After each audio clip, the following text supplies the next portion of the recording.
Elle pensait que son mariage s'effondrait à cause de son mari, jusqu'à ce qu'elle découvre la marmite maudite que sa belle-mère avait enterrée sous son lit. Aminata pensait vivre le mariage parfait. Depuis qu'elle avait épousé Samba, tout semblait aller pour le mieux. Mais à peine quelques mois après la cérémonie, tout commença à s'effondrer. Les disputes éclataient pour des raisons insignifiantes. Samba devenait de plus en plus distant, passant ses nuits à boire et à rentrer à des heures impossibles.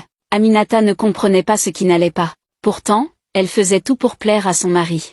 Un soir, alors qu'elle tentait une énième discussion avec lui, Samba explosa. « Pourquoi tu ne pars pas? Je ne t'aime plus » hurla-t-il, les yeux injectés de colère. Ces mots résonnèrent comme un coup de poignard dans le cœur d'Aminata. Elle s'effondra en larmes, incapable de comprendre ce revirement brutal. Le lendemain, sa meilleure amie, Fatou, vint lui rendre visite. En entrant dans la chambre, Fatou plissa le nez. « Il y a une odeur étrange ici », dit-elle en scrutant la pièce. Aminata fronça les sourcils. « Je n'ai rien remarqué. » Mais Fatou insista. Elle se mit à fouiller la chambre. Et sous le lit, cachée derrière une planche mal fixée, elle trouva une petite marmite en terre, scellée par des chiffons rouges. « Qu'est-ce que c'est ?» demanda Aminata, le cœur battant à tout rompre. Fatou, effrayée, recula. « Ce n'est pas bon signe. Il faut qu'on aille voir le marabout tout de suite. » Elles coururent chez le vieux Mori, un marabout respecté pour ses visions. En voyant la marmite, Mori secoua la tête. « Cette marmite est un sort pour détruire ton mariage.